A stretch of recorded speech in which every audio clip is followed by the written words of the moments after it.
My name is Rick Guder, and currently I'm the head athletic trainer and physical therapist for the Colorado Rapids in Major League Soccer. I was in and out of Major League Soccer since its beginning in '96. I started in DC, where we won 3 out of the first four MLS Cups. Then I left and was spending time with the men's national team through the 2006 World Cup. Spent 1 year with the Columbus Crew. Then the coach that was in DC talked me into moving to New York with him for the Red Bulls. Was there for 2011. Then in 2012, I got the opportunity to work with the women's national soccer team and went to the Olympics in 2012 where they won the gold medal. Continue with them through 2018, so I got to experience the 2015 World Cup. I spent a season with the New York Jets in 2011, so after that I got some experience with it there. Didn't really kind of understand how I could use it best, which is really the key in like this business is you have a number of modalities and how do we use them best? How can I use the technology to get what I want out of it? I think the first time that I really saw, there was probably a couple times I saw the real benefit of the H-Wave, both of them with the women's national team.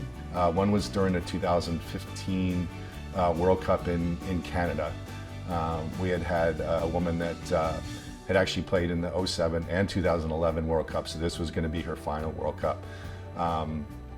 And one day she was involved, she didn't play the game against Ghana. The next day they had a training session where she pulled her quad.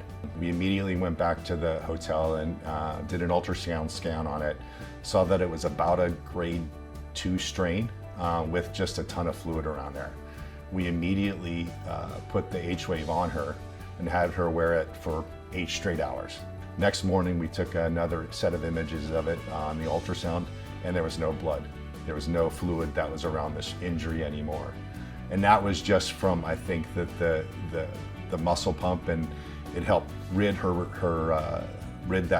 quad of that excess bleeding. So, you know, the initial injury was all we were dealing with. We weren't dealing with anything other than, we weren't dealing with like the secondary hypoxic injury you might get if you have too much fluid around an injury. So, you know, we continued to use that just to keep it going. We ended up flying to Edmonton for our round of 16 game against Colombia. She didn't play. We actually, you know, to sort of condense the story, we got her running after about 5 days. And then we had her eligible to play in the semifinals and the finals, which they ended up winning. I don't think that had we not immediately got her on the H-Wave, she would never had another chance of playing in that tournament.